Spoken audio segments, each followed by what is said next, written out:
Sarah Smith. I'm a horticulturalist here at Rogers Gardens, and in today's video I'm going to help you understand a little bit more about California's water challenge and what you can do as a gardener to help. Here at Rogers Gardens, we believe that healthy living landscapes are really fundamental to the environment and help mitigate climate change.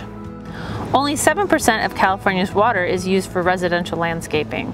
Did you know that very little of California's water is actually used for residential landscaping? In fact, only 7% of California's water is used for outdoor residential gardens. So California's water shortage cannot be resolved simply by reducing landscape water. The environmental and social benefits of healthy living landscapes far outweigh letting your garden suffer far too much. With all that being said, however, we do feel that gardeners should do their part in helping save water. And you can do that by irrigating wisely and choosing water-wise plants. So let me give you some tips and some tricks on how to conserve water so you can understand it a little bit better. Gardens produce healthy environments and habitats and mitigate climate change. Healthy landscapes and gardens really help the environment. They provide habitats to all the butterflies, hummingbirds, and all the other critters that you find in your garden, and they help slow down climate change. Plants are the foundation of every living thing on Earth. Either everything eats plants or everything eats something that eats plants. Plants act as an environmental cleaner. They capture all the dust and dirt and debris in the air, all the carbon dioxide, and give off oxygen. Large areas of concrete, asphalt, and other reflective areas are what we call heat islands. Plants work as a natural coolant and can often reduce your ambient temperature 15 to 30 degrees versus something like stone or concrete or artificial turf. So this will actually help reduce your energy consumption. Green spaces actually help clean our water as well. All water that goes through green landscapes actually exits cleaner than when it first entered, versus asphalt or concrete, where all the water and its pollutants go straight into the water supply. Most lawns are wasteful and should be eliminated. So let's talk about the most water wasteful thing that most people have in their homes, and that's lawns. Lawns are a huge water waste. You're watering something all the time, you're fertilizing something all the time, you're usually paying someone to come in, cut it all down, use all of the gasoline or power to do so, and then just throwing it away. It's one of the biggest wasteful things that most people have in their gardens. That's not to say that lawns don't have a purpose. They do. If you have kids, if you have dogs, they're great in schools, they're great in cemeteries, fantastic for parks. If they're being used, it's not a waste. But most people have big wasteful lawns that are really just an aesthetic purpose. It's almost kind of like something that people have put in as a status symbol. It's really honestly wasteful. I'm not telling you to take out your lawn and put down a ton of concrete, but make it more useful. Make it something that's actually with a purpose instead of something that we're just watering, fertilizing, cutting it down, and throwing it away. In California, about 7 out of 10 houses have a lawn, and usually that makes up about 40% of the landscape. And then if we're thinking about how much water they're getting, it's usually like 2 to 5 times more than the rest of the garden. And that's kind of being conservative. That's a conservative lawn in someone's home.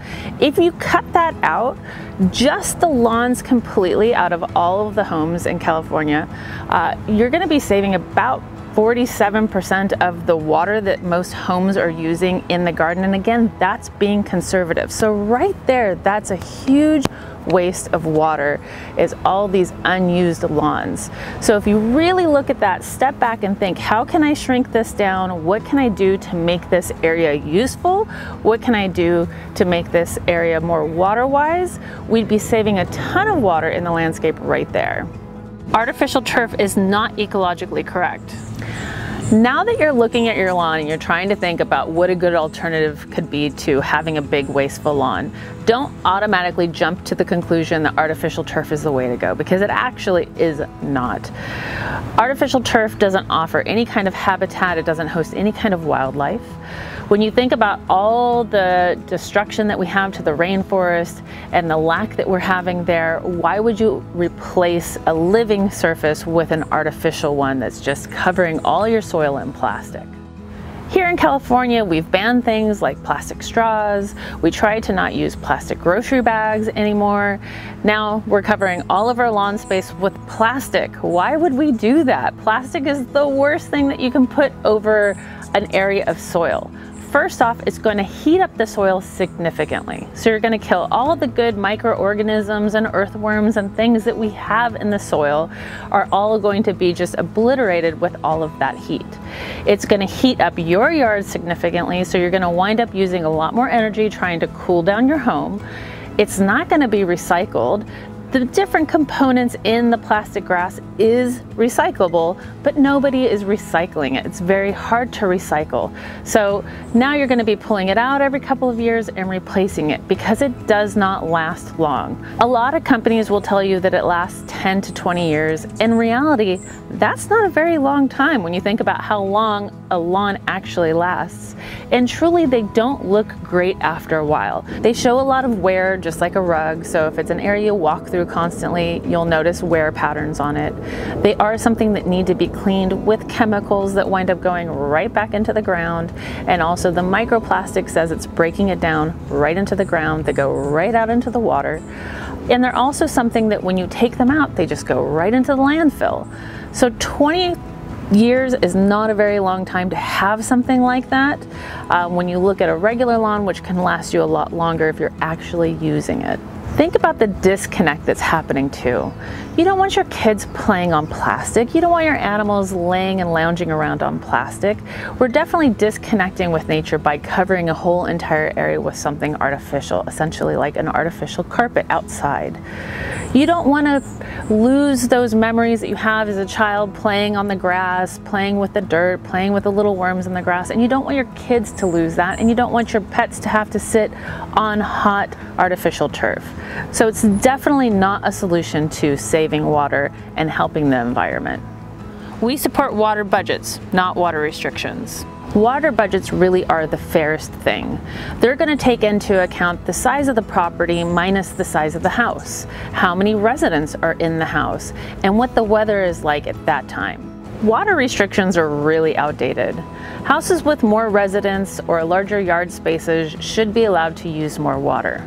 They're also really unfair to the people who already conserve a lot of water versus a neighbor next door who's maybe washing down their driveway all the time or watering their lawn every single day and taking 30-minute showers, and you're conserving water already and doing your part to be part of the solution. It's really unfair to you for there to be a large water restriction on you and the same water restriction on your neighbor. Water budgets really are the fairest way for each residential household to help save water. Lawn oceans and grassy parkways should be removed. So have you ever heard of an ocean lawn or a silly strip? These are super large areas of lawn that serve absolutely no function, that are usually in commercial areas. So these are going to be in business parks, they're going to be in commercial areas, luxury hotel areas. These are just very, very large lawn areas that are wasting a ton of water and no one uses them. They typically get mowed about 52 times a year. The clippings are usually hauled for miles and miles and miles. So not only are they wasting a ton of water, but they're also wasting a lot of resources and a lot of gas as well. They're also putting a lot of pollutants into the ground because they're getting fertilized all the time. Native plants save water and create habitats. The way we can do that here in Southern California is by picking our plants very wisely, looking for water-wise plants and using California natives. California natives help bring in a lot of wildlife. They usually use a lot less water and they have a lot less pest problems because they're built to be here in Southern California. It's a really great idea to incorporate some of these plants into your garden at home. Also, plants provide a lot of value to our mental health and well-being. They give us privacy, reduce noise levels by 20 to 30%, help us and animals connect to nature. Nature is an important force, and our connection to plants contribute to the way we work, live, and operate in our environment. Water recapture and recycling is our future. Did you know that less than 0.5% of all water in California is recycled here? Fortunately, Orange County is the leader in recycling water. Please check out our water and drought page on our website for tons of great information there. There's all kinds of things compiled to help you understand more about conserving water here in Southern California. Also, you can follow us on Instagram and on Facebook as well. We post tons of great live videos, all kinds of information about what's going on here in the stores, so you're always in the know about what kind of fun programs we have going here, and you can see all kinds of beautiful things that we take pictures of here at Rogers Gardens. Thank you for tuning in, and I hope that you've learned a lot. Stay well, be safe, and happy gardening.